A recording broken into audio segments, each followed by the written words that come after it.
2007 সালে ফিলিস্তিনি সশস্ত্র গোষ্ঠী হামাস গাজার নিয়ন্ত্রণ নেওয়ার পর থেকেই ইসরায়েল গাজা উপত্যকার উপর কঠোর অবরোধ আরোপ করে। এই অবরোধ স্থল, আকাশ ও সমুদ্র তিন দিক থেকেই কার্যকর করা হয়েছে, যার মধ্যে সামুদ্রিক অবরোধ অন্যতম। ইসরায়েলের দাবি, এই অবরোধের লক্ষ্য হল হামাস ও অন্যান্য সশস্ত্র গোষ্ঠীর কাছে অস্ত্র ও সামরিক সরঞ্জাম পৌঁছানো ঠেকানো। ইসরায়েলি আগ্রাসন ও দীর্ঘমেয়াদী অবরোধে বিপর্যস্ত গাজা উপত্যকায় মানবিক সংকট চরমে পৌঁছেছে। ইসরায়েল গাজার উপকূলে কোনো পণ্যবাহী বা ত্রাণবাহী জাহাজ প্রবেশ করতে দেয় না। অবরোধের কারণে ফিলিস্তিনি জেলেরাও নির্দিষ্ট সীমার বাইরে যেতে পারেন না। ফলে খাদ্য, ঔষধ ও ন্যূনতম জীবনধারণের উপকরণ সংকটে সেখানে প্রতিদিনই প্রাণ হারাচ্ছেন অসংখ্য নিরীহ মানুষ।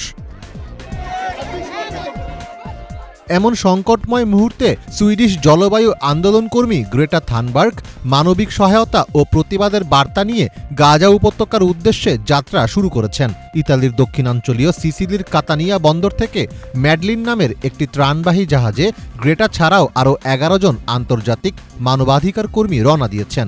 গ্রেটার সঙ্গে রয়েছেন গেম অব থ্রোনস খ্যাত অভিনেতা লিয়াম ক্যানিংহাম ও ইউরোপীয় পার্লামেন্ট সদস্য রিমা হাসানের মতো মানবাধিকার কর্মীরা। এই অভিযানের মূল লক্ষ্য গাজার উপকূলে পৌঁছে জরুরি ত্রাণ বিতরণ এবং বর্তমান মানবিক বিপর্যয় নিয়ে বিশ্বব্যাপী জনসচেতনতা তৈরি করা। যাত্রার আগে সংবাদ সম্মেলনে আবেগঘন কণ্ঠে বক্তব্য দেন গ্রেটা। এই মিশন বিপজ্জনক হলেও চেষ্টা চালিয়ে যাওয়ার প্রতিশ্রুতি দেন তিনি। গাজার গণহত্যার বিরুদ্ধে প্রতিবাদ করার জন্যই আমাদের এই অভিযান। আমরা সেখানে একটি মানবিক করিডোর খোলার চেষ্টা করছি। মানবতা রক্ষার জন্য আপনার কণ্ঠস্বর, প্ল্যাটফর্ম বা হাতে যা কিছু আছে সেটি ব্যবহার করুন। আমরা আপনাদের উপরই নির্ভর করছি। এই মিশন পরিচালনা করছে আন্তর্জাতিক সংগঠন ফ্রিডম ফ্লোটিলা কোয়ালিশন, যারা দীর্ঘদিন ধরে গাজা উপকূলে ইসরায়েলের আরোপিত সামুদ্রিক অবরোধ ভাঙার চেষ্টা চালিয়ে যাচ্ছে। সংগঠকরা আশা করছেন বড় কোনো বাধা না এলে ম্যাডলিন আগামী 7 দিনের মধ্যে গাজার উপকূলে পৌঁছাতে পারবে। এর আগে 2011 সালে ফ্লোটিলার আরেকটি মিশন ড্রোন হামলায় ব্যর্থ হয়েছিল, যে ঘটনার জন্য ইসরায়েলকে সরাসরি দায়ী করেছে সংগঠনটি।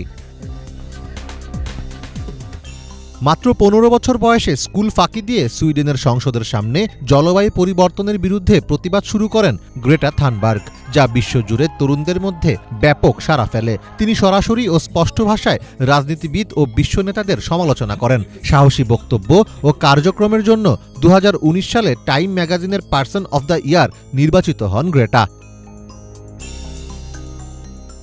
বিমানে যাতায়াত না করে রেসিং ইয়টে করে নিউ ইয়র্ক যাত্রা, আমিষ খাদ্য পরিহার ইত্যাদি দিয়ে গ্রেটা নিজেও পরিবেশ রক্ষায় সচেতনতা দেখিয়েছেন। দৃঢ় সংকল্প নিয়ে পরিবেশ আন্দোলনের নেতৃত্ব দেওয়ায় বিশ্বব্যাপী তরুণদের জন্য অনুপ্রেরণার প্রতীক হয়ে উঠেছেন গ্রেটা থানবার্গ। মীর ফজলে রাব্বি, বাংলা ভিশন।